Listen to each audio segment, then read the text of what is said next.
Namaku Ayla.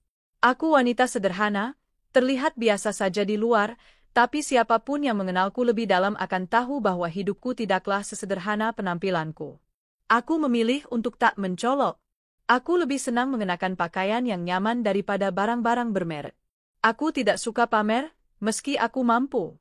Aku ingin dihargai karena pribadi dan kerja kerasku, bukan karena kekayaanku. 8 tahun aku menikah dengan Reza. Dulu, dia pria sederhana yang penuh semangat dan cinta. Tapi sejak beberapa tahun terakhir, sikapnya berubah. Ia mulai jarang pulang. Ponselnya sering dikunci dengan kode yang aku tak tahu. Dan kalau aku bertanya kemana dia, jawabannya selalu singkat, bahkan terkadang dengan nada tinggi. Kerja. Kamu pikir uang datang dari langit, katanya suatu malam, padahal aku tahu penghasilannya saja tak cukup untuk menutupi gaya hidupnya yang makin aneh belakangan. Awalnya aku menahan curiga, tapi saat ia tiba-tiba memakai parfum baru, pulang larut malam dengan senyum aneh dan bajunya harum seperti habis dari butik mewah, aku tahu ada yang tak beres. Dan firasatku terbukti benar. Suatu siang, aku mengikuti Reza dari kejauhan. Ia bilang ada rapat di luar kota, tapi aku melihatnya berhenti di salah satu kafe elit bersama seorang wanita muda bergaun merah.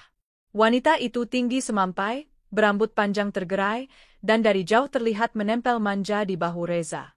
Mereka tertawa, bersulang, seolah dunia hanya milik berdua. Hatiku hancur. Napasku tercekat. Tapi aku tidak datang untuk membuat drama. Aku hanya berdiri dari kejauhan, menahan tangis yang nyaris tumpah. Hati ini terasa tercabik.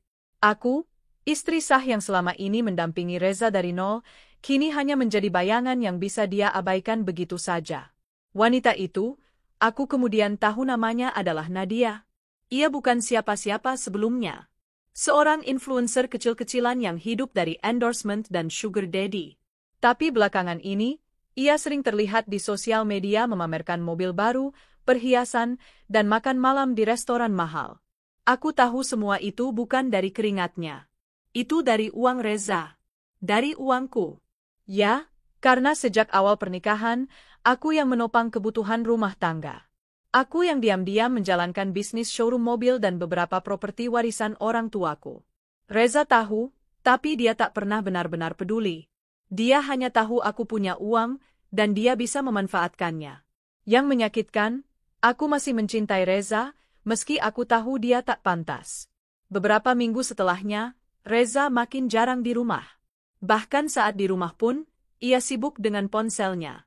Saat aku masak makanan kesukaannya, ia hanya berkata datar, "Nggak usah repot. Aku udah kenyang." Aku tahu siapa yang membuatnya kenyang. Puncaknya terjadi di showroom mobilku sendiri. Hari itu aku datang tanpa memberitahu staf. Aku mengenakan pakaian santai, hanya kaos dan celana bahan, rambutku dikuncir seadanya. Aku suka mengunjungi showroom secara diam-diam untuk memastikan semua berjalan baik. Aku memang pemilik utamanya, tapi hanya orang-orang terdekat yang tahu. Di mata staf biasa, aku adalah Bu Ayla, bagian keuangan pusat, atau semacamnya. Aku tak suka diperlakukan istimewa. Baru beberapa menit aku masuk, tiba-tiba sebuah mobil sport putih berhenti di halaman. Dari dalamnya keluar seorang wanita bergaun mencolok dan berkacamata besar. Lenggak-lenggok masuk, lalu membuka kacamatanya. Hatiku tercekat. Itu Nadia. Dan di belakangnya, Reza. Aku cepat-cepat menyingkir ke sudut, berharap mereka tidak melihatku. Tapi terlambat. Mata Nadia langsung menatapku dari ujung kepala hingga kaki. Dia tersenyum sinis. Lihat deh. Ada yang nyasar, katanya sambil cekikikan, lalu berjalan ke arahku. "Mbak, bisa tolongin saya dong? Tolong jangan berdiri di depan pintu, nanti showroom ini kelihatan murahan." Aku hanya diam. Ingin rasanya menampar wajah angkuhnya, tapi aku menahan diri. Reza ikut tertawa kecil, pura-pura tidak mengenaliku. Ia bahkan tidak berani menatap mataku. Mungkin malu. Atau takut. "Sayang, showroom ini elit banget, ya? Mobilnya mahal-mahal. Untung kita sekarang udah naik kelas," kata Nadia sambil menggenggam lengan Reza erat-erat, seolah ingin menunjukkan siapa yang berkuasa.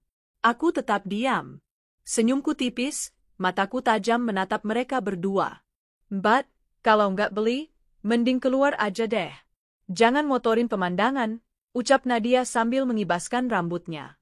Salah satu staf datang menghampiri, dan Nadia langsung berubah menjadi calon ratu showroom. Mbak, saya mau cicil mobil ini. Yang tadi saya lihat di website, warna merah metalik. Ada, kan? Tanyanya angkuh. Staf itu mengangguk sopan. Ada, Bu. DP-nya 50 juta, dan cicilan bulanan. Ayah, saya sudah tahu. Saya bukan gembel, Mas. Saya tahu harga, saya tahu cicilan, saya tinggal transfer. Aku nyaris tertawa. Nadia begitu yakin dengan statusnya. Tapi aku tahu kenyataannya. Dari sistem data pelanggan showroomku, aku tahu mobil sebelumnya pun masih dia cicil dengan tertunda beberapa kali. Bahkan terakhir, pembayaran dibantu oleh Reza. Bodohnya, uang itu dari rekening gabungan rumah tangga kami. Kalau saya jadi pemilik showroom ini, saya sih nggak bakal izinin orang kayak Mbak itu masuk. Ganggu pemandangan, kata Nadia sambil melirikku tajam. Aku masih tidak mengatakan apa-apa. Tapi di dalam hatiku, aku mulai menyusun langkah. Hari itu, aku pulang dengan hati campur aduk. Sakit, marah, kecewa, dan geli. Geli karena betapa bodohnya Reza. Betapa sombong dan kosongnya Nadia. Dan betapa sabarnya aku selama ini. Tapi cukup. Aku sudah terlalu lama diam. Terlalu lama merendah. Sekarang saatnya memperlihatkan siapa sebenarnya aku. Pagi itu aku duduk di ruang kerja kecilku di lantai 2 rumah, menghadap jendela yang mengarah langsung ke taman belakang. Secangkir kopi panas mengepul di tangan kiri, sementara tangan kanan menggulir data pelanggan dari sistem showroom lewat laptopku. Di layar, tertera jelas nama, Nadia Octavia. Status, pembeli aktif, mobil Audi A5 Coupe, cicilan bulan ketiga dari 36 bulan. Status pembayaran, DP dibantu pihak ketiga, Reza, 1 kali telat bayar, sisa pokok, 850 juta. Aku tersenyum kecil. Wanita yang kemarin menyuruhku keluar dari showroomku sendiri itu, ternyata masih mencicil mobilnya dengan uang yang entah dari mana. Dan betapa ironisnya, ia bahkan tak sadar bahwa akulah yang menyetujui pengajuan kreditnya secara pribadi karena sales sempat ragu akan kemampuan bayarnya. Aku menarik napas dalam-dalam. Ada bagian dari diriku yang ingin segera menampar kenyataan ini ke wajahnya. Tapi bagian lainnya, yang lebih tenang dan dewasa, tahu bahwa pembalasan paling elegan adalah yang dilakukan tanpa suara, hanya dengan tindakan. Hari itu aku sengaja datang ke showroom lagi, kali ini dengan gaya yang berbeda. Aku mengenakan blazer putih bersih, celana panjang hitam yang pas tubuh, dan sepatu hak rendah dari merek langgananku di Paris. Rambutku dibiarkan terurai dengan rapi, dan aku membawa clutch hitam kecil. Begitu aku turun dari mobilku, sebuah Lexus LX 600 warna midnight black yang jarang ada di jalanan kota ini, para staf langsung berdiri dan membungkuk sopan. Mereka tahu siapa aku sekarang, karena hari ini aku memang sengaja datang sebagai Ayla Sasmita, pemilik tunggal showroom As Auto Luxury. Selamat pagi, Bu Ayla, ucap Reva, manajer showroom. Selamat pagi, Reva. Saya cuma mau lihat-lihat kondisi hari ini. Ada customer menarik? Tanyaku sambil berjalan ke dalam. Lucunya, Bu, yang kemarin itu, Nadia Octavia, dia balik lagi. Dan hari ini dia datang dengan mobil sport, katanya mau tukar tambah. Aku menahan tawa. Benarkah? Mobil yang masih kredit mau ditukar? Reva mengangguk. Iya, Bu. Mobil sebelumnya aja belum lunas, tapi katanya mau upgrade ke BMW i8. DP-nya katanya masih menunggu suami barunya transfer. Aku terdiam. Suami barunya. Jadi Reza sekarang benar-benar telah menceraikanku dalam hati, ya? Ia bahkan sudah memperkenalkan diri sebagai suami si Nadia. Tapi tak ada surat cerai. Tak ada pembicaraan resmi. Dia hanya perlahan menghilang dari rumah dan hidupku. Mungkin ini saat yang tepat untuk menyelesaikan semuanya. Aku berjalan pelan ke dalam ruangan kaca tempat pelanggan premium dilayani. Dari luar aku bisa melihat Nadia sedang duduk, menggoyang-goyangkan kakinya, sesekali menatap layar ponselnya sambil sesumbar kepada sales. Cepet dong prosesnya. Gue udah bosen banget naik mobil lama. Masa istri bos masih pakai mobil cicilan kecil? Gak lucu, tahu? Sales yang menangani dia hanya mengangguk kecil dengan wajah kaku. Mungkin sudah bosan dengan gaya nyinyirnya. Aku masuk perlahan dan duduk di kursi di seberangnya. Sales yang ada di situ langsung berdiri. Bu Aileen? Aku tahu, tidak apa, kataku tenang sambil tersenyum. Nadia melirikku cepat, lalu mengernyit. Kamu lagi? Serius deh, kamu kerja di showroom ini, ya? Atau cleaning service? Tanyanya dengan tawa kecil mengejek. Aku hanya tersenyum, tak menjawab. Dia melanjutkan, kenapa sih kamu selalu muncul di tempat-tempat aku? Jangan bilang kamu ngefans, ya. Soalnya banyak tuh perempuan biasa yang pengen hidup kayak aku. Wajar sih. Gaya aku emang bikin iri. Sales menatapku gugup, tampak ingin menegur Nadia, tapi aku angkat tangan pelan. Silakan lanjutkan, Mbak Nadia, kataku datar. Oke. Jadi aku mau tukar mobil lama ke BMW i8. Pokoknya yang terbaru, warna merah metalik, biar matching sama kuku aku. Nih, lihat. Ia menunjukkan kuku gel warna merah terang. Dan soal pembayaran, suami aku lagi urus. Nanti uangnya langsung ditransfer. Aku mengangguk pelan. Kalau begitu, izinkan saya menjelaskan beberapa hal terkait transaksi ini, kataku sambil membuka berkas di tabletku. Wajah Nadia langsung berubah. Kamu siapa sih? Sok penting banget. Aku menatap langsung ke matanya. Aku Ayla Sasmita, pemilik showroom ini. Semua yang kamu cicil, termasuk mobilmu sebelumnya itu atas persetujuanku. Nadia terdiam. Beberapa detik berlalu. Matanya membelalak, lalu tertawa kecil. Hah? Kamu? Pemilik showroom ini? Hahaha. Duh, jangan ngelucu, deh. Kalau kamu pemilik, kenapa kemarin kayak pembantu datang ke sini? Mana mungkin orang kaya penampilannya kayak kamu? Aku tak tersulut. Justru semakin kalem. Karena aku percaya, kekayaan sejati tidak perlu dipamerkan. Tapi hari ini, kamu memang perlu tahu siapa aku. Dan juga siapa kamu di mataku, ucapku mantap. Sales mundur perlahan, tampak salah tingkah.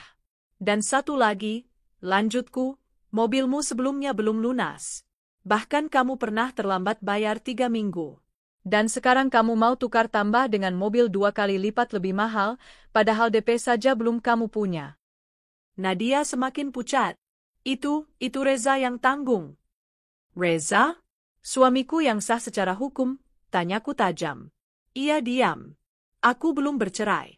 Jadi kamu tahu statusmu apa sekarang? Aku menatapnya lurus. Perempuan yang tidur dengan suami orang, hidup dari uang rumah tangga orang, dan berlagak paling kaya padahal semua yang kau pakai hasil dari dompet perempuan yang kau hina.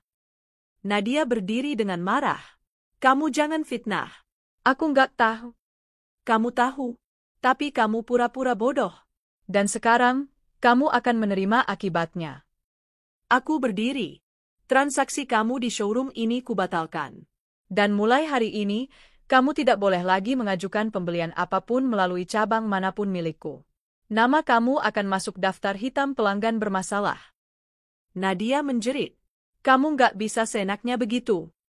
Bisa, karena aku bosnya. Dan karena aku tak lagi sabar dipermainkan oleh 2 orang munafik. Dia terlihat gemetar. Tangannya mengepal. Aku akan laporin kamu ke suamiku. Dia pasti bisa balikkan ini semua. Aku tertawa kecil. Silakan. Sekalian bilang ke Reza bahwa surat cerai akan segera kukirim. Dan jangan khawatir, aku takkan menuntut harta Gono gini. Karena seluruh harta itu milikku. Dia datang ke pernikahan tanpa sepeser pun, dan akan keluar pun begitu. Aku melangkah keluar dengan tenang. Tapi sebelum pintu tertutup, aku menoleh dan berkata, "Oh ya, kamu bilang istri bos harus naik mobil mahal? Selamat ya, kamu cuma pacar simpanan suami orang. Dan mobil itu masih dalam tagihan." Hari itu, aku pulang dengan hati lebih ringan. Bukan karena aku menang, tapi karena aku memilih untuk tidak lagi membiarkan diriku diinjak oleh siapapun. Aku membuka ponselku, mengetik satu pesan untuk Reza. Surat cerai akan segera kau terima. Jangan khawatir, aku tidak akan ganggu hidup barumu. Tapi satu hal, kau tidak akan pernah bisa hidup senyaman ini lagi. Karena semua kenyamanan yang kau banggakan berasal dariku. Lalu, aku menutup ponsel, menatap keluar jendela rumahku yang besar, dan tersenyum. Akhirnya, aku mulai membebaskan diriku. Sudah 2 minggu berlalu sejak kejadian di showroom itu. Aku pikir hidupku akan kembali tenang setelah surat cerai kuajukan, tapi ternyata kehidupan memiliki caranya sendiri untuk menyuguhkan ironi paling pahit, atau justru paling manis, tergantung dari sisi mana kita melihatnya. Pagi itu aku sedang sarapan di halaman belakang rumah, menikmati ketenangan ditemani sepotong kroasang dan jus jeruk segar ketika ponselku berdering. Nama di layar membuat napasku tertahan sejenak. Reza. Aku sempat ragu untuk menjawab. Tapi rasa penasaran mengalahkan logika. Ya, jawabku datar. Halo? Ayla? Suaranya berat, pelan, seperti orang yang sedang kesulitan. Kenapa? Aku memotong cepat, tidak tertarik pada basa-basi. Aku minta waktu. Aku pengen ketemu. Ngobrol. Sekali aja. Aku diam sebentar. Ngobrol soal apa? Bukannya sekarang kamu sudah punya Nadia? Dia terdiam. Tolonglah. Cuma sekali. Aku janji nggak akan bikin kamu kesal. Aku menarik napas. Bagian dari diriku sudah selesai dengan bab ini, tapi sisi lain ingin melihat bagaimana wajah mereka sekarang, setelah kenyamanan yang selama ini mereka banggakan ternyata bukan milik mereka. Oke. Ketemu di kafe dekat showroom. Jam 3 sore. Jangan telat. Kafe itu cukup tenang, terletak di antara area perkantoran dan pusat mobil mewah. Aku sudah duduk di pojok saat Reza datang. Dia tampak jauh lebih kusut dari terakhir kali kulihat. Mata cekung, rambut berantakan, dan kemeja mahal yang kini tampak kusut dan tidak disetrika. Terima kasih, udah mau ketemu, katanya pelan sambil duduk. Aku hanya mengangguk, meneguk kopiku. Gimana kabar kamu? Tanyanya. Aku hanya menatapnya datar. Langsung ke intinya saja, Reza. Aku sibuk. Dia terdiam beberapa detik, lalu menghela napas panjang. Aku butuh bantuan. Aku tersenyum sinis. Bantuan? Dia mengangguk pelan, menunduk. Nadia ternyata nggak seperti yang aku kira. Dia boros. Gila belanja. Uangku cepat habis. Mobil yang dia pamer-pamerin ternyata belum lunas. Cicilannya besar. Terus, dia maksa aku keluar dari pekerjaan karena dia bilang kita bisa buka bisnis sendiri. Aku mengangkat alis. Lalu, bisnisnya gagal.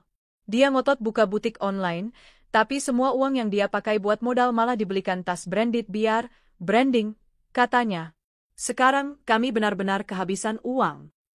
Aku tidak bisa menahan tawa kecil. Jadi, kamu kesini buat minta uang? Enggak, bukan itu maksudku, Reza buru-buru menjelaskan. Aku cuma butuh pekerjaan. Aku tahu showroom kamu besar. Aku cuma pengen kerja, Ayla. Mulai dari bawah pun aku mau. Aku menatap wajahnya dalam-dalam. Pria yang dulu begitu percaya diri membuangku demi perempuan yang lebih muda dan centil, kini duduk di depanku dalam posisi meminta-minta. Kenapa kamu nggak minta tolong ke istrimu? Tanyaku. Dia menghela napas. Kami bertengkar. Hampir tiap hari. Dan, dia sekarang pulang ke rumah orang tuanya. Katanya dia salah pilih cowok. Bah, dia malah bilang, harusnya dia kawin sama kamu aja, karena kamu lebih tajir. Aku terkekeh geli. Oh, jadi sekarang kalian menyadari siapa sebenarnya yang membiayai gaya hidup kalian? Reza menunduk. Aku melipat tangan di dada. Dulu kamu bilang aku terlalu kaku. Terlalu sibuk kerja. Tidak romantis. Kamu ingin perempuan yang bisa membuatmu hidup. Sekarang, sudah cukup hidup? Dia tidak menjawab.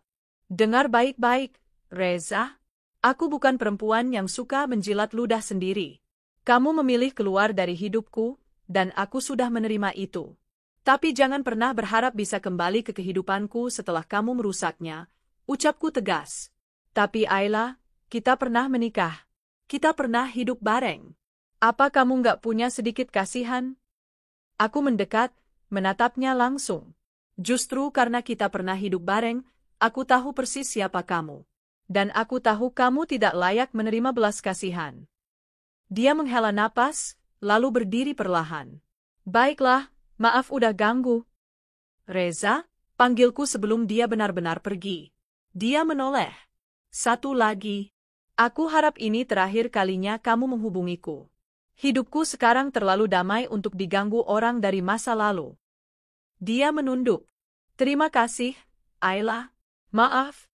Malam harinya, aku membuka galeri ponselku dan menatap foto-foto masa lalu saat kami masih bersama. Aku tak merasa sedih. Hanya terheran-heran bagaimana aku bisa begitu lama bertahan dengan pria yang tidak menghargai ketulusan dan kerja keras. Aku membuka aplikasi pesan. Ternyata ada pesan dari Nadia. Kamu pikir kamu hebat ya? Semua cowok akhirnya ninggalin perempuan kayak kamu karena nggak ada fun. Tapi jangan lupa, uang nggak bisa beli cinta. Aku tertawa geli. Kutanggapi hanya dengan satu kalimat. Benar. Tapi uang bisa beli kebebasan dari orang-orang seperti kalian. Keesokan harinya, aku datang ke kantor pusat showroom. Kali ini bukan hanya untuk bekerja, tapi untuk menyusun rencana ekspansi kedua kota besar lainnya. Investasi mengalir lancar, dan aku sudah bertemu dengan beberapa investor yang siap bekerja sama. Salah satunya bahkan menawarkan kerja sama internasional. Aku berdiri di depan cermin besar di ruang kerjaku, merapikan blazer. Lihatlah, Ayla, bisikku pada pantulan di cermin. Kamu pernah diremehkan, dihianati, disingkirkan. Tapi hari ini, kamu berdiri lebih tinggi dari semua itu. Dan memang benar, kadang kehidupan bukan tentang siapa yang duluan pamer, tapi siapa yang bertahan sampai akhir. Hidup selalu punya cara menarik menunjukkan keadilan. Aku tidak perlu mengotori tangan untuk membalas dendam, karena semesta melakukannya dengan lebih elegan. 2 minggu setelah pertemuanku dengan Reza di kafe, kabar dari mereka kembali datang. Bukan dari Reza, tapi dari salah satu karyawan showroomku, Rina, yang mengurusi kredit kendaraan pelanggan. Ayla, maaf ganggu. Ini soal pelanggan atas nama Nadia Pratama. Cicilan mobilnya sudah 3 bulan nunggak. Mobilnya juga sempat mau ditarik, tapi ada perlawanan dari dia. Aku hanya tersenyum simpul. Kamu tahu siapa dia? Rina mengangguk. Saya baru sadar waktu lihat rekaman CCTV showroom. Itu kan wanita yang dulu belagak bos di depanmu. Aku tertawa kecil. Jadi sekarang dia yang panik ya? Iya, Bu. Dia sempat ngamuk, katanya nggak mungkin showroom semahal ini berani tarik mobilnya. Katanya dia kenal dengan bos showroom. Rina tersenyum geli. Padahal, dia nggak tahu bosnya adalah ibu sendiri. Aku mengangguk tenang. Kalau memang telat 3 bulan, lanjutkan prosedur penarikan. Tapi pastikan semua sesuai SOP. Jangan beri perlakuan khusus. Siap, Bu Ayla. Setelah panggilan ditutup, aku duduk diam sejenak. Bukan karena kasihan, tapi karena ingin memastikan bahwa aku tidak terbawa emosi. Apa yang kulakukan murni profesional. Ini bukan balas dendam. Ini hanya konsekuensi dari tindakan mereka sendiri. Sementara itu, di sudut lain kota, di rumah kontrakan sederhana yang dulu tak pernah terlintas di bayangan Nadia, keadaan jauh dari glamor. Ruang tamu sempit yang dulu tak akan pernah dia injak, kini menjadi tempat tinggalnya bersama Reza, suami yang dulu ia banggakan karena berhasil merebut dari istri sahnya. Hidup kita ini kenapa makin kayak neraka sih, Reza? Gerutu Nadia sambil melempar dompet kecil ke sofa reot. Reza yang sedang menyeduh mie instan, menjawab lesu, karena kamu boros. Kamu pikir gaya hidup bisa dibangun dari kredit semua? Nadia mendesis, kalau dulu kamu nggak asal resign dari kantormu, kita nggak akan seperti ini. Kamu yang nyuruh aku keluar, ingat? Katanya kita bangun bisnis bareng. Modalnya kamu jamin. Sekarang malah nyalahin aku. Nadia terdiam, matanya berkaca-kaca. Dulu dia mengira merebut Reza dari Ayla adalah kemenangan. Dia merasa jadi pemenang. Tapi kenyataannya, Reza bukanlah lelaki hebat yang dia bayangkan. Tanpa Ayla, pria itu hanyalah lelaki biasa yang bahkan tak bisa mengatur keuangannya sendiri. Dan lebih sakitnya lagi, setelah Ayla membuka jati dirinya di showroom, Nadia tahu semua yang dia bangga-banggakan ternyata berasal dari wanita yang dulu ia hina. Kamu tahu nggak? Gumam Nadia lirih. Apalagi? Mobilku hampir ditarik. 3 bulan nunggak. Mereka bilang akan datang minggu ini kalau aku nggak bayar. Reza memutar mata. Ya udah, jual aja. Ngapain juga gengsi sok kaya kalau makan aja kita susah. Nadia menatap Reza tajam. Kalau aku nggak pakai mobil itu, aku mau kemana-mana naik angkot? Kamu mau anterin? Kamu aja tiap hari di rumah main HP. Reza melempar sendok ke atas meja. Kalau kamu pinter nyari uang, kamu nggak usah nempel sama aku dari awal. Kamu yang nempel aku, bukan sebaliknya. Nadia teriak. Pertengkaran makin menjadi-jadi. Suara mereka menggema di rumah kontrakan sempit itu. Tetangga sebelah bahkan mulai mengetuk tembok karena terganggu. Kehidupan mewah yang dulu mereka banggakan kini berubah jadi kehidupan sehari-hari penuh amarah dan penyesalan. Dan mereka tahu, satu-satunya yang mereka ingin minta maaf, justru tak mungkin lagi didekati, Ayla. Sementara itu, aku makin sibuk dengan ekspansi bisnis. Showroom keduaku resmi dibuka di Bandung, dan yang ketiga sedang dalam tahap pembangunan di Surabaya. Beberapa media otomotif mulai meliputku. Wawancara pertamaku bahkan dimuat di majalah bisnis sebagai wanita sukses di balik roda 4. Hari itu, aku diundang menghadiri peluncuran mobil baru dari salah satu brand premium yang bekerja sama denganku. Acara diadakan di Hotel Bintang 5 dengan tamu undangan khusus dari kalangan atas. Aku mengenakan gaun putih elegan dan sepatu hak tinggi berwarna perak. Rambutku digulung rapi, dengan riasan tipis namun berkelas. Saat aku turun dari mobil di red carpet, banyak kamera langsung mengarah padaku. Beberapa wartawan otomotif menyapaku, menyebut namaku dengan hormat. Selamat malam, Bu Ayla. Kabar bagus tentang showroom Ibu makin ramai dibicarakan. Aku hanya tersenyum hangat. Terima kasih. Kita sedang berusaha terus berkembang. Saat memasuki ballroom, mataku sempat terpaku pada satu sosok yang tak asing. Nadia. Dengan dandanan seadanya, ia tampak menjadi salah satu SPG acara. Wajahnya kaget melihatku, matanya membulat sempurna. Tapi segera dia menunduk dan berpura-pura sibuk. Aku melangkah tenang melewatinya. Tidak berkata apa-apa. Tapi cukup menatap matanya sesaat dengan tatapan yang tak bisa dilupakannya. Tatapan seseorang yang pernah direndahkan, tapi kini berdiri sebagai sosok yang terlalu tinggi untuk dijangkau. Beberapa hari kemudian, surat permintaan maaf datang ke kantorku. Bukan dari Reza, bukan juga dari Nadia, tapi dari pengacara mereka. Isinya, permohonan untuk mempertimbangkan kembali kredit mobil yang mereka cicil. Mereka mengaku tak mampu membayar karena kehilangan penghasilan. Bahkan dalam surat itu tertera bahwa Nadia bersedia menjadi brand ambassador showroom secara cuma-cuma sebagai ganti pembayaran cicilan. Aku membaca surat itu sambil tersenyum datar. Rina, panggilku pada sekretarisku. Iya, Bu. Buat surat balasan. Isinya, kami menghargai permintaan mereka, tapi showroom kami tidak menerima sistem barter atau pengganti selain pembayaran tunai. Dan untuk kendaraan bersangkutan, segera proses penarikan sesuai jadwal. Siap, Bu Ayla. Aku duduk kembali dan memandangi pemandangan kota dari jendela lantai 12 ruanganku. Rasanya damai. Tenang. Bukan karena mereka sengsara, tapi karena aku berhasil membuktikan pada diriku sendiri bahwa aku tidak perlu membalas dengan amarah, cukup berjalan lebih jauh dan lebih tinggi. Orang-orang seperti Nadia dan Reza adalah bagian dari masa lalu yang sudah selesai. Dan aku adalah bagian dari masa depan yang sedang kubangun dengan tanganku sendiri. Mereka pernah menuduhku terlalu sibuk bekerja. Tapi ternyata, dari kerja keras itu, lahirlah hidup yang tak perlu pura-pura bahagia di atas utang. Hari itu, aku baru saja pulang dari rapat ekspansi showroom ke Bali, ketika asistanku, Rina, mengetuk pintu ruang kerjaku dengan ekspresi sedikit canggung. Bu Ayla, di lobi ada tamu. Siapa? Rina menunduk, lalu berbisik, Nadia, Bu. Dan, Reza? Aku menoleh perlahan, tidak menyangka mereka akan datang ke kantor baruku yang megah di pusat kota. Rina menambahkan, mereka datang tanpa janji, katanya mau bicara langsung dengan ibu. Saya bisa suruh security? Aku mengangkat tangan. Biar. Suruh mereka naik. Rina tampak ragu. Ibu yakin? Aku tersenyum tipis. Mereka hanya masa lalu yang tertinggal. Angin lewat saja. Beberapa menit kemudian, mereka datang. Nadia tampak jauh berbeda dari dulu.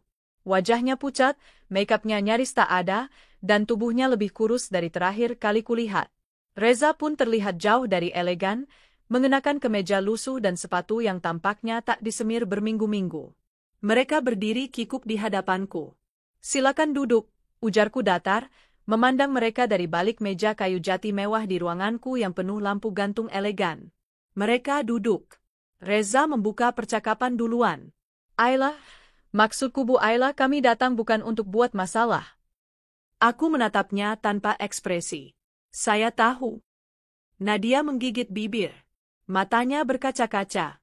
Kami benar-benar butuh bantuan. Aku tak berkata apa-apa.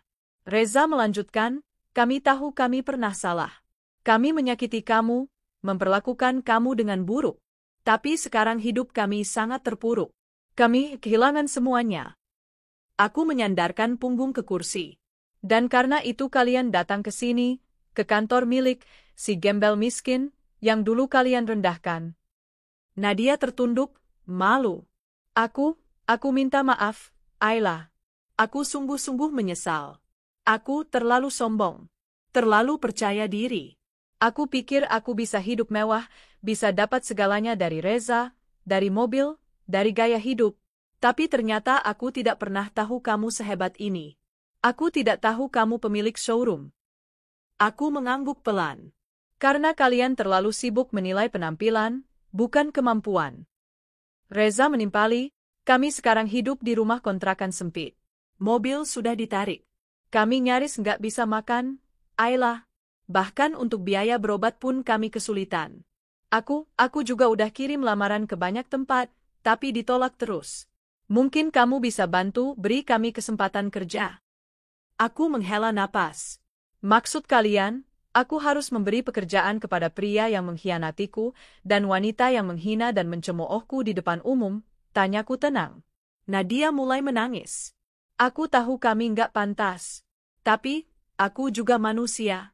Aku juga pernah mencintai. Aku pernah berharap. Aku salah. Dan sekarang aku sudah kehilangan semuanya.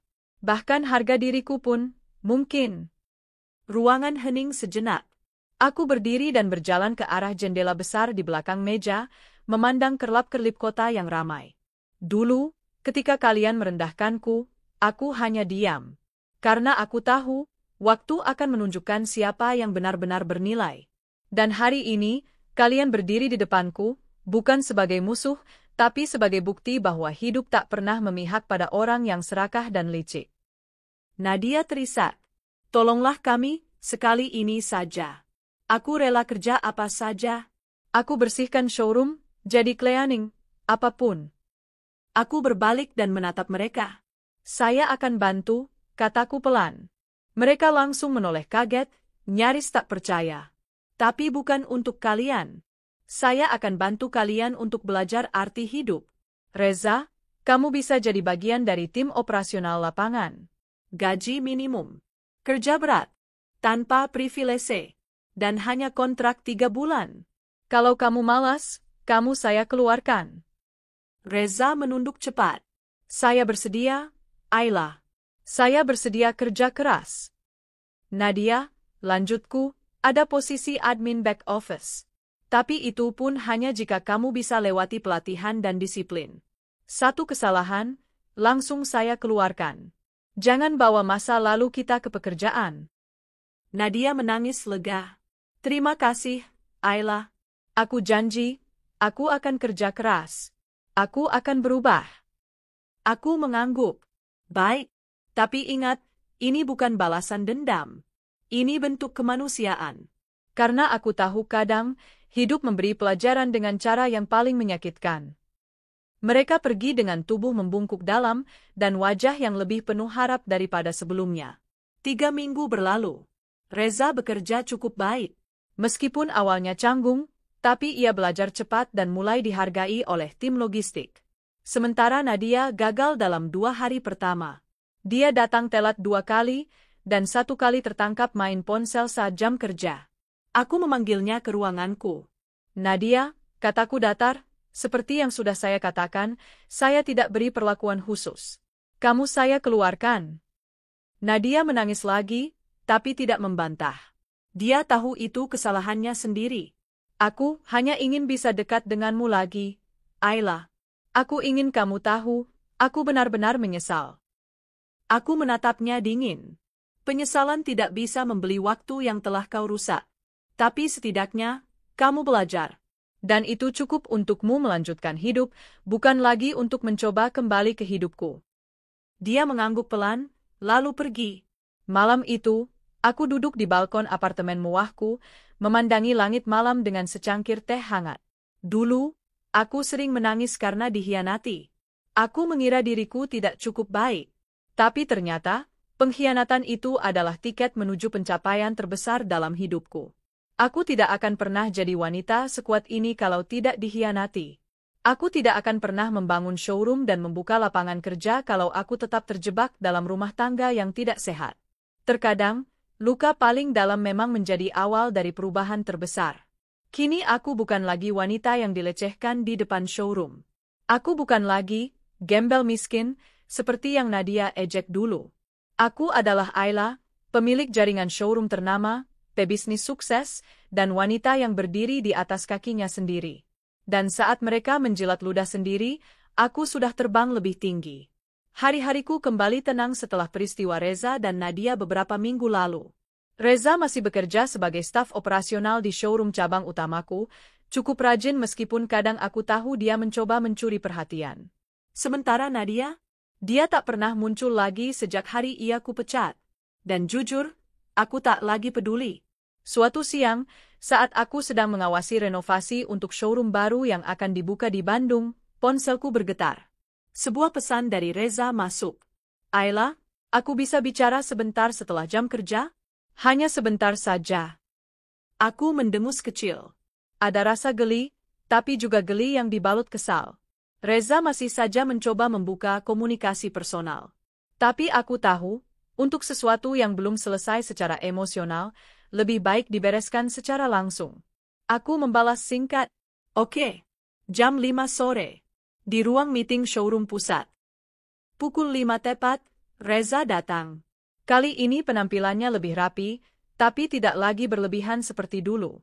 Wajahnya canggung, tapi terlihat ada harapan yang dipaksakan. "Terima kasih sudah mau bertemu," katanya pelan. Aku hanya menatapnya. "Katakan cepat." "Saya tidak punya banyak waktu." Dia menarik napas panjang, lalu mulai bicara, "Aku tahu ini mungkin terdengar gila, tapi aku masih mencintaimu, Ayla. Setelah semua yang terjadi, aku sadar, kamu adalah wanita terbaik yang pernah aku miliki." Aku menahan napas, merasa geli, sedih, sekaligus heran. "Kamu mencintaiku?" Setelah mengkhianati, meninggalkan, dan menghina aku di depan banyak orang. Dia menunduk. Aku salah. Aku dibutakan oleh Nadia, oleh ambisi dan kesombongan. Tapi sekarang aku tahu aku kehilangan berlian karena memilih kaca. Aku berdiri, berjalan ke jendela ruang meeting. Sore itu matahari menyinari gedung-gedung pencakar langit, memantulkan cahaya yang menyilaukan. "Reza," ujarku pelan, "cinta sejati tidak pernah menginjak harga diri seseorang. Dan kalau kamu benar-benar mencintaiku dulu, kamu tak akan tega menjatuhkanku di depan orang lain." Dia terdiam. Aku menoleh dan menatapnya. "Kamu menyesal bukan karena kehilangan aku, tapi karena kehilangan kenyamanan yang dulu kamu dapatkan saat bersamaku." Reza mencoba mendekat. "Tapi aku mau berubah. Aku bisa buktikan." Aku mengangkat tangan. "Cukup. Kita tidak bisa kembali. Kamu mungkin melihat aku sekarang lebih sukses, lebih kuat, dan kamu ingin itu kembali menjadi bagian dari hidupmu. Tapi sayangnya, Reza, aku bukan museum yang bisa kamu kunjungi untuk nostalgia. Aku sudah menjadi masa depan, dan kamu bagian dari masa lalu." Malam itu aku menghadiri undangan gala dinner dari komunitas pebisnis otomotif Indonesia. Di sana, Aku mengenakan gaun hitam sederhana, dengan rambut digulung rapi dan perhiasan secukupnya. Tidak berlebihan, tapi tetap mencerminkan kelas. Dan disinilah takdir mempertemukanku dengan seseorang yang tak kusangka akan mengisi celah yang sempat kosong di hatiku. Namanya Arga. Pemilik jaringan bengkel dan layanan servis kendaraan kelas atas, lulusan luar negeri, dan sangat membumi meskipun sukses. Kami dikenalkan oleh seorang rekan bisnis, dan langsung nyambung. Arga bukan tipe pria yang banyak omong. Tapi dari cara ia mendengar, dari caranya menghargai setiap kalimatku, aku tahu dia berbeda. Jujur ya, Mbak Ayla, katanya dengan senyum hangat, saya kagum. Jarang banget ada pemilik showroom yang benar-benar turun langsung ke lapangan. Aku tertawa kecil. Kalau nggak turun langsung, kita nggak tahu medan. Bisnis bukan cuma soal duduk manis dan hitung uang. Persis, katanya sambil mengangkat gelas. Dan wanita tangguh kayak kamu, harusnya punya partner hidup yang bisa menghargai itu, bukan malah mengkerdilkan. Kalimat itu menampar sisi terdalam hatiku. Sepulang dari gala dinner, kami sering bertemu. Awalnya hanya sebagai kolega, membahas peluang kerja sama. Tapi perlahan, aku merasakan sesuatu yang hangat setiap kali bicara dengannya. Tidak ada tekanan, tidak ada luka lama. Hanya perasaan dihargai sebagai diriku. Suatu malam, saat kami sedang makan malam di rooftop restoran kecil yang tenang, Arga menatapku dalam. Ayla, kalau suatu hari nanti kamu siap membuka hati, aku harap aku ada di barisan pertama yang kamu pertimbangkan. Aku tertegun. Hati ini sempat lama tertutup rapat, tapi kini, pintunya mulai terbuka sedikit demi sedikit. Terima kasih, Arga, jawabku pelan. Aku belum janji, tapi aku nggak akan menutup kemungkinan. Sementara itu, Reza semakin sering mencari cara agar bisa berbicara denganku. Dari menitipkan pesan lewat Rina, hingga pura-pura ada masalah di lapangan. Tapi aku tidak pernah memberi ruang lebih. Sampai akhirnya, suatu pagi, aku mendapat kabar bahwa Reza mengundurkan diri. Kenapa? Tanyaku pada HRD. Kata dia sudah tidak pantas lagi bekerja di perusahaan milik mantan istri yang dia sakiti. Entah kenapa, aku tidak marah. Bahkan tidak merasa kehilangan. Justru aku lega. Itu artinya dia mulai belajar melepaskan. Dan itu artinya, aku bisa berjalan semakin jauh ke depan, tanpa bayang-bayang masa lalu. 3 minggu kemudian, aku diundang sebagai pembicara di Seminar Nasional Kewirausahaan Perempuan. Aku bercerita tentang bagaimana diriku bangkit dari keterpurukan, dari penghinaan, dari pengkhianatan.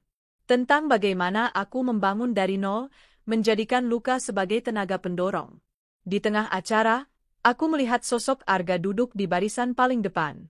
Dia menatapku dengan bangga. Setelah sesi selesai, dia menghampiriku.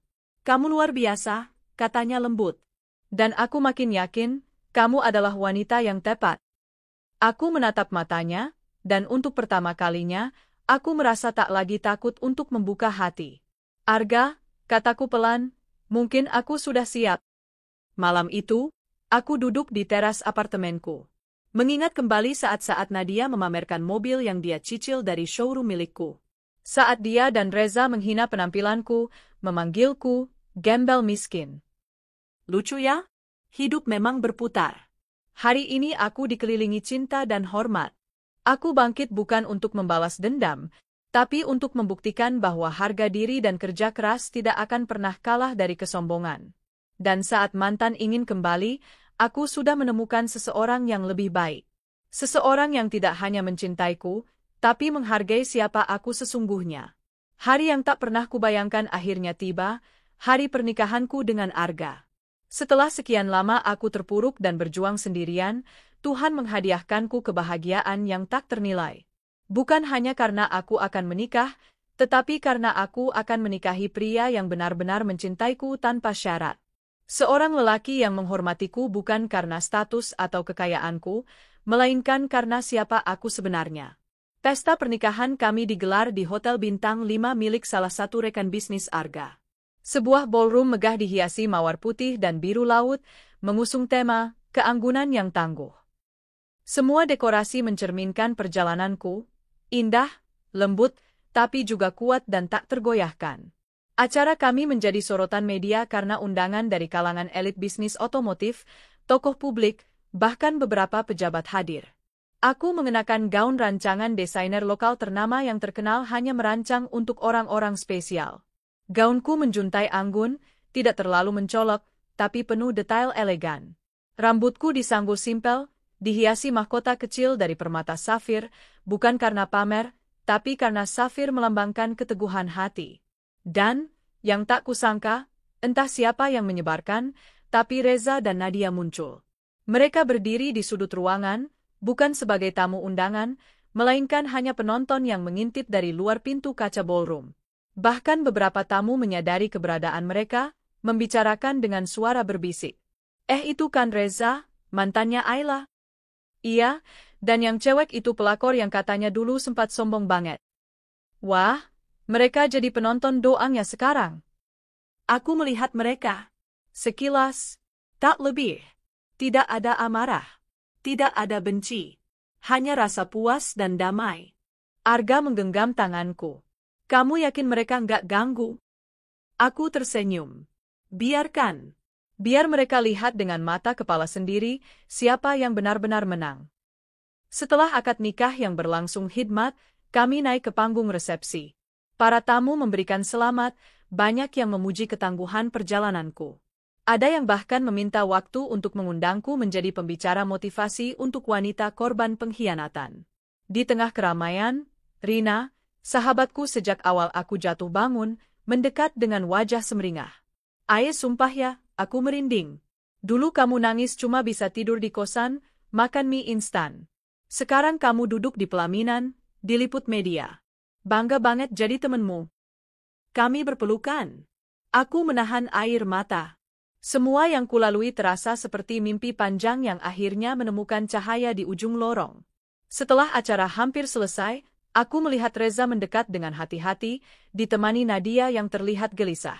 Arga berdiri di sampingku, siaga. Tapi aku menenangkan dia dengan isyarat halus. Reza membuka suara, "Selamat, Ayla. Kamu luar biasa sekarang." Aku menatap matanya. Mata yang dulu penuh kebohongan, kini penuh penyesalan. "Terima kasih, Reza," jawabku datar. Nadia mencoba bicara juga.